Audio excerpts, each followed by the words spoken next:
आज हम कर रहे हैं सैम्पल पेपर और इसके स्ट्रेटजी के बारे में हम समझेंगे। तो ये सीबीएसई का सैम्पल पेपर है, क्लास 12th इकोनॉमिक्स का। तो जैसा कि आपको अगर पता होगा कि इस बार 1 नंबर का एक भी क्वेश्चन नहीं आ रहा। टोटल 13 क्वेश्चन होंगे, 13 क्वेश्चंस होंगे और 13 में जो है आपके 5 क्वेश्चंस आएंगे 2 मार्क्स के, 5 क्वेश्चन आएंगे 3 मार्क्स के और 3 क्वेश्चंस आएंगे 3 क्वेश्चंस आएंगे 5 मार्क्स के। तो आप लगा लो 2 × 5 10, 2 पंजे 10, फिर 3 × 5 3 पंजे 15 और 5 नंबर के जो आएंगे वो आएंगे 3 क्वेश्चन, तो 5 × 15, तो ये टोटल हो गया 40 मार्क्स। ठीक, प्लस इसमें आपको एक चीज़ और समझनी है, 2 नंबर का जो क्वेश्चन होगा वो आपको 30 से 50 वर्ड्स के बीच लिखना है और जो 3 नंबर का क्वेश्चन होगा उसे 50 से 80 वर्ड्स के बीच में लिखना है और 5 नंबर का जो क्वेश्चन होगा उसे 80 से 120 वर्ड्स के बीच में लिखना है। तो देखते हैं कि पहला क्वेश्चन हमारा क्या है। पहला क्वेश्चन हमारा कह रहा है कि फाइनल गुड्स और इंटरमीडिएट गुड्स के बीच में डिफरेंस बताओ। 2 नंबर का क्वेश्चन है, 50 से 80 शब्दों के बीच में लिखना है।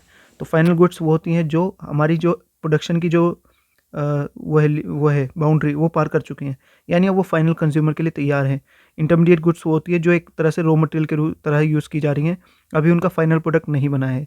जैसे कि मान लो कोई जो है रेस्टोरेंट वाला है, होटल में वो सब्जी लेके आया, कच्ची सब्जी उसका कुछ बना रहा है, तो जो सब्जी लेकर आया उसके लिए वो इंटरमीडिएट गुड्स हैं। ठीक, लेकिन अगर आपने कोई जाके दुकान से कोई चॉकलेट खरीदी, वो फाइनल गुड्स है आपके लिए, वो चॉकलेट आप खा रहे हो। ठीक है, तो कच्ची वस्तुएं, कच्चा माल, ये सब इंटरमीडिएट गुड्स होते हैं। फाइनल गुड्स जो फाइनल कंज्यूमर के लिए तैयार हो और जो डायरेक्टली फाइनल जो कंज्यूमर है उसकी सेटिस्फाई करे उसकी वांट को। ठीक, इसके बाद ये जो पॉजिटिव एक्सटर्नैलिटीज़ और नेगेटिव एक्सटर्नैलिटीज़ क्या होती हैं। तो देखो, जो भी चीज़ हम करते हैं उसका कुछ या तो दुष्प्रभाव हो सकता है या फिर उसका कुछ सकारात्मक प्रभाव हो सकता है। जैसे किसने पार्क खोला, तो पार्क से लोगों को फ़ायदा हो रहा है, एक्सरसाइज कर रहे हैं लोग, उससे जो है ऑक्सीजन वगैरह जो उसके ट्रीज़ हैं, पेड़ हैं, वो छोड़ रहे हैं। नेगेटिव एक्सटर्नली ऐसे हो सकती है, मान लो किसी ने केमिकल फैक्ट्री डाली और पास में जो रिवर है उसमें वो केमिकल का जो है वो कर रहा है, बहा रहा है, कूड़ा कचरा डाल रहा है और आसपास धुआं हो रहा है, इससे जो फैक्ट्री है इससे लोगों को नुकसान पहुंच रहा है। ये नेगेटिव एक्सटर्नैलिटी है। यानी पॉजिटिव एक्सटर्नैलिटी भी होती है, यानी सकारात्मक इसको बोलेंगे। ठीक है, सकारात्मक बाह्यता, और इसे बोलते हैं ऋणात्मक बाह्यता, ये होती हैं। इसके बाद एक क्वेश्चन दे रखा है, तो कह रहा है कि अगर ऑटोनोमस इन्वेस्टमेंट हो 500 करोड़, 500 मान लो, और कंजम्पशन फंक्शन है ये, तो वो कह रहा है कि इनकम निकाल लो। तो आपको इनकम निकालने का फॉर्मूला पता होगा। इनकम का फॉर्मूला होता है y = c+i, ये होता है। अब जैसे आपको पता है कि y का फॉर्मूला होता है c+i। अब i आपको दे रखा है 500 और c आपको दे रखा है 100 + 0.8y, तो ये प्लस हो गया, यहाँ पर ये प्लस है ना। ठीक है, अब इसको y कैसे निकलेगा, y = ये 100 और 500 600 हो जाएगा, क्योंकि दोनों तो एक से है, और ये 0.8y। इसको अगर हम, ये भाई भाई हैं y, इसको y को इधर ले आएंगे तो y - 0.8y, ये 600 यहाँ पर है, तो y में से ये पॉइंट गया है तो ये 0.2y बचा, यहाँ 600 है और ये y है, ये 600 के नीचे रखेंगे 0.2y, 0.2, तो 0.2 हटा के, पॉइंट हटा के ऊपर 0 आ जाएगा, तो ये आ जाएगा 2 × 6 1 2 3, तो y कितने आ गया आपका यहाँ पर 3000। ठीक है, तो इनकम कितनी आ गई 3000। अगला क्वेश्चन आपका क्या कह रहा है, देखते हैं कि चेंज इन इनकम जो होता है वो दे रखा है, सॉरी वो बोल रहा है कि इसको निकालना है अगर एमपीसी दे रखा है और चेंज इन इन्वेस्टमेंट दे रखा है। तो देखो, आपको के जो होता है इन्वेस्टमेंट मल्टीप्लायर, उसका फॉर्मूला होता है ΔY/ΔI। अब आपको पहले के निकालना है, तो के का फॉर्मूला होता है 1/1 - MPC। ठीक, अब आपको MPC कितना दे रखा है, MPC आपको दे रखा है 0.8, 1 - 0.8, ये हो जाएगा, एक में से 0.8 गया तो 0.2, ये पॉइंट हटा के ऊपर 0, 2 पंजे 10, तो आपका के कितना आ गया 5। अभी आप 5 यहाँ पर रख दोगे इस जगह पर, इस फॉर्मूले में, तो ये देखो के = फॉर्मूला है ΔY/ΔI। यहाँ 5, ΔI आपको कितना दे रखा है 1000 और ΔY आपको पता नहीं, तो ये हो गया 5000। तो ΔY यानी नेशनल इनकम में जो चेंज आया वो कितना है 5000। अब देखो, अगला क्वेश्चन है हमारा कि जब income as the income increases people tend to save more, ऐसा क्यों होता है, जब इनकम बढ़ती है तो लोग सेविंग ज़्यादा करते हैं। तो देखो, जब इनकम कम रहती है ना, तो मान लो किसी की इनकम 4000 रुपये महीना है, अब उसकी इनकम ही इतनी कम है कि वो बचाएगा क्या इसमें से, कंजम्पशन ही ज़्यादा होगा। या किसी की इनकम 8000 है तो बचाएगा क्या, कंजम्पशन ज़्यादा होगा। लेकिन जैसे जैसे उसकी इनकम बढ़ती चली जाएगी, मान लो उसकी इनकम 80,000 हो गई, अब वो सारा थोड़ी खाएगा, कंजम्पशन थोड़ी करेगा सबका, सेविंग भी ज़्यादा करेगा। अगर उसकी 8 लाख इनकम हो जाए तो एज द इनकम इंक्रीजेज, जैसे उसकी इनकम बढ़ेगी उसका जो परसेंटेज ऑफ कंजम्पशन होगा या परसेंटेज ऑफ सेविंग होगा वो बढ़ता चला जाएगा। पहले वो 2% भी सेव नहीं कर रहा था, अब 10%, 20%, 30%, इस तरह से वो सेविंग को अपनी बढ़ाता चला जाएगा, क्योंकि अब उसकी जो बेसिक्स नीड्स हैं, बेसिक सर्वाइवल की नीड्स हैं, वो जो है पूरी हो रही हैं या हो चुकी हैं। तो अब वो सेविंग की तरफ, फ्यूचर अनसर्टेनिटी के लिए, भविष्य की अनिश्चितताओं की वजह से सेविंग ज़्यादा करता है। अगला सवाल है कि जो 2 इंडिकेटर्स बताओ या डिस्कस करो जो हेल्थ स्टेटस बताते हैं। तो इन्फेंट मोर्टेलिटी रेट हो गया, लाइफ एक्सपेक्टेंसी हो गया, मैटरनल मोर्टेलिटी। अब इन्फेंट मोर्टेलिटी रेट का मतलब होता है जो बच्चे पैदा होते हैं 1 साल से पहले, जिनकी जो एक्सपायर हो जाते हैं, और मान लो 1000 बच्चों में अगर 40 बच्चे एक्सपायर हो गए तो 40 हो गया हमारा infant mortality rate. Maternal mortality rate मतलब जो माँ होती हैं उनकी कितने की मृत्यु हो जाती है। और इसी तरह हमारे देश में मान लो लाइफ एक्सपेक्टेंसी कितना है, चाइना से कम है, तो इस तरीके से 69 है हमारे देश में लाइफ एक्सपेक्टेंसी। तो ये सब हेल्थ स्टेटस का इंडिकेटर है। अगर ये अच्छे होंगे तो हम मानेंगे कि हेल्थ स्टेटस अच्छा है कंट्री का। तो इस तरीके से अगला क्वेश्चन हमारा है कि कंपेयर करो, एनालाइज करो women worker population ratio in rural and urban area based on the following information. तो इसमें देखो फॉलोइंग इन्फॉर्मेशन, ये एक टेबल दे रखी है। तो देखें कि मेन जो है वो वर्कफोर्स पॉपुलेशन रेशियो में 52, यानी अपनी पॉपुलेशन के हिसाब से कितने, तो यानी 100 अगर लोग हैं, 100 आदमी हैं, तो 100 में से 52 लोग जो आदमी काम कर रहे हैं, और महिलाओं में 16 100 में से। अभी रूरल एरिया में देखें तो 100 अगर रूरल एरिया में लोग रहते हैं तो उसमें से 51 लोग काम कर रहे हैं, जबकि शहर में देखें तो 100 लोग हैं अगर, तो उनमें 53 लोग। और गाँव में देखें तो 100 में से 17 औरतें काम कर रही हैं, और शहर में 100 में से 14। तो ऐसा क्यों है कि गांव के इलाके में ज़्यादा वुमेन काम कर रही हैं? क्योंकि जो गांव के इलाके में वुमेन एग्रीकल्चर के काम में लगी रहती हैं, क्योंकि एग्रीकल्चर में इतनी इनकम होती नहीं है, पूरी फैमिली को लगना पड़ता है, और पूरी फैमिली में वुमेन भी काम करती हैं। तो वुमेन की जो वर्क काम करने का वो है कंट्रीब्यूशन है, वो एग्रीकल्चर यानी रूरल एरिया में ज़्यादा है, जबकि शहर के एरिया में कम है।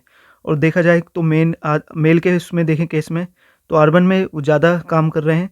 ऐसा इसलिए क्योंकि जो मेल है अर्बन एरिया में, उनका जो है उन्हें इंडस्ट्री सेक्टर या सर्विस सेक्टर में काम ज़्यादा मिलता है, तो उनका पॉपुलेशन के कंपैरिजन में वर्कफोर्स का ज़्यादा है उसमें। और इससे एक एनालाइज और कर सकते हो आप कि देखा जाए तो ओवरऑल जो पॉपुलेशन पार्टिसिपेशन रेशियो है वर्कर का पॉपुलेशन से, वो मेल का ज़्यादा है, फीमेल का कम है। ये दिखाता है कि मेल जो है वो पॉपुलेशन के कंपैरिजन में ज़्यादा काम कर रहे हैं और वुमेन कम, क्योंकि हमारे देश में जो है जेंडर बाइजनेस पाई जाती है, जेंडर, और हमारी जो वुमेन है वो सोशली बैकवर्ड है, उनको एजुकेशन स्किल वगैरह कम मिलती है, उन्हें एम्प्लॉयमेंट अपॉर्चुनिटीज़ कम मिलती है, डिसीजन मेकिंग कम होती है। ये सारी चीज़ें हैं जिनके कारण फीमेल का पार्टिसिपेशन रेट कम है, मेल का ज़्यादा है। और भी आप पॉइंट्स अगर मिलते हैं आपको तो वो कमेंट में बता। अगला क्वेश्चन है हमारा कि investment in infrastructure contributes to the economic development of a country, justify the given statement with valid argument. देखो अगर हम इंफ्रास्ट्रक्चर में इन्वेस्टमेंट करते हैं तो उससे इकोनॉमिक डेवलपमेंट होता है, ये तो पता है। देखो इकोनॉमिक इंफ्रास्ट्रक्चर में अगर रोड ट्रांसपोर्ट बनाओगे, टेलीकॉम सर्विसेज इंप्रूव कर दोगे, बैंकिंग सर्विसेज इंप्रूव कर दोगे और बाकी चीज़ें, तो देश में इकोनॉमिक डेवलपमेंट भी होगा। क्यों? बाहर की कंट्री से एफडीआई करेंगी, एफडीआई करके यहाँ पर फैक्ट्रीज लगाएंगी, यहाँ के जो डोमेस्टिक इन्वेस्टर्स हैं वो मोटिवेट होंगे, जो एक एंटरप्रेन्योर है वो भी मोटिवेट होगा काम करने के लिए, बिजनेस करने के लिए, उसको अच्छी अच्छी सर्विसेज मिलेंगी। तो इंफ्रास्ट्रक्चर में अगर इन्वेस्टमेंट होता है तो उससे डेवलपमेंट होता ही होता है, ये कंपलसरी है। अगर रेल और ट्रांसपोर्टेशन, मतलब एयरलाइंस वगैरह ये सब इंप्रूव होती हैं एक इंफ्रास्ट्रक्चर, तो उससे एक अच्छा वो होता है, बेस बनता है कंट्री का। अगला सवाल है हमारा कि एक वैलिड रीज़न दो और इनमें से कौन सा नेशनल इनकम में काउंट नहीं होगा। तो परचेज़ किया शेयर्स एक्स कंपनी ने by an investor in the national stock exchange. तो देखो इसमें क्या करा ना, एक इन्वेस्टर है जो नेशनल स्टॉक एक्सचेंज में डील करता है और शेयर्स वगैरह खरीदता बेचता है या खरीद लेता है। तो कंपनी के शेयर ही तो खरीद ले उसने, ठीक है, उसमें कुछ उसने गुड्स एंड सर्विसेज प्रोड्यूस नहीं करी, वैल्यू एडिशन नहीं किया, तो ये नेशनल इनकम में काउंट नहीं होगा। दूसरा है सैलरी मिली फ्रेंच एम्बेसी में, सैलरी दी गई बाय फ्रेंच एम्बेसी, जो फ्रेंच एम्बेसी है जो इंडिया में है, टू द लोकल वर्कर्स, जो यहाँ के वर्कर्स हैं, तो उनको उनकी नेशनल इनकम में काउंट होगी, बिल्कुल होगी, क्योंकि वो हमारे रेजिडेंट्स हैं, लोकल वर्कर्स, ठीक है। तीसरा है compensation paid by the government of India to victims of flood, ये तीसरा नहीं होगा। कंपनसेशन पेड क्योंकि ये ट्रांसफ़र इनकम है, ये हस्तांतरण है एक तरफा, ये कोई किसी काम के बदले नहीं दी गई, फैक्टर सर्विसेज थोड़ी है। तो ये कम ट्रांसफ़र इनकम जो है वो नेशनल इनकम अकाउंट नहीं। अगला क्वेश्चन पढ़ते हैं। ये कह रहा है कि value of nominal gross GDP by hypothetical economy for a hypothetical the value of real GDP and price index ये है। देखो रियल जीडीपी 500 दे रखी है और प्राइस इंडेक्स दे रखा है 125। तो इसका देखो फॉर्मूला ये होता है आपका प्राइस इंडेक्स का, या फिर इसे हम जीडीपी डिफ्लेटर भी बोलते हैं। इसका फॉर्मूला होता है nominal GDP upon real GDP. देखो आपको प्राइस इंडेक्स दे रखा है 125 और नॉमिनल जीडीपी आपको पता नहीं और रियल जीडीपी आपको दे रखी है 500। अब देखो आपने नेशनल इनकम वाली वीडियो अगर देखी होगी मेरी थ्योरी वाली, तो मैंने उसमें बताया है नॉमिनल जीडीपी क्या होती है। नॉमिनल जीडीपी वो होती है जब हम जीडीपी को करंट प्राइसेस के टर्म्स में मापें। यहाँ पे एक बार मैं बता देता हूँ। अगर हम देखो जैसे हमारी जीडीपी है कैसे निकलती है, वो जीडीपी ऐसे निकलती है जितनी भी मार्केट हमारे देश में गुड्स एंड सर्विसेज बनी है, जो हमारे देश में गुड्स एंड सर्विसेज प्रोड्यूस हुई है क्वांटिटी, उसको मल्टीप्लाई करते हैं प्राइस से, यानी उसी के वैल्यू मार्केट वैल्यू से।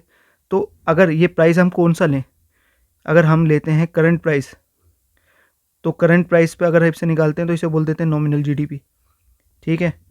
और अगर हम ये क्वांटिटी को मल्टीप्लाई करें किसी बेस ईयर प्राइस से, पुराने प्राइस से, तो उसे बोलते हैं हम रियल जीडीपी। ऐसा क्यों? क्योंकि करंट प्राइसेस पे अगर मल्टीप्लाई करेंगे तो जो करंट प्राइसेस में महंगाई है यानी इन्फ्लेशन है, वो भी तो इसमें काउंट हो गई।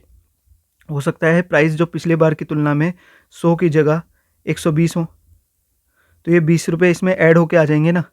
यह आपको डीपली तभी समझ आएगा जब आप वीडियो वाली देखोगे। और रियल जीडीपी में भी देख लो, आपको अगर इससे मल्टीप्लाई करेंगे हम अगर बेस ईयर से, तो हमें ये सिर्फ एक्चुअल रिजल्ट दिखाएगा। अगर हमारी पिछले साल 100 बाइक और कार बनी थी, इस बार 120 बाइक और कार बनी है, तो हमें क्वांटिटी अगर हम बेस ईयर से प्राइस से मल्टीप्लाई करें तो ये आएगा हमारा 12,000, जो हमें शो करता है कि केवल गुड्स में कितना इंक्रीज़ हुआ है। क्योंकि हमें बेस ईयर प्राइस तो हमारा 100 ही है ना, उसमें तो हम देख नहीं रहे कि महंगाई कितनी बड़ी घटी। फिलहाल हम इस पे आते हैं वापस क्वेश्चन पे। तो अब ये फॉर्मूला होता है नॉमिनल जीडीपी अपन रियल जीडीपी का। तो ये 500 इधर आके मल्टीप्लाई हो जाएगा इंटू 500 और आंसर आ जाएगा आपका नॉमिनल जीडीपी 62,500 आ जाएगा इसका आंसर। अगला क्वेश्चन हमारा 7th क्वेश्चन है, इसको हम नेक्स्ट पार्ट में करेंगे।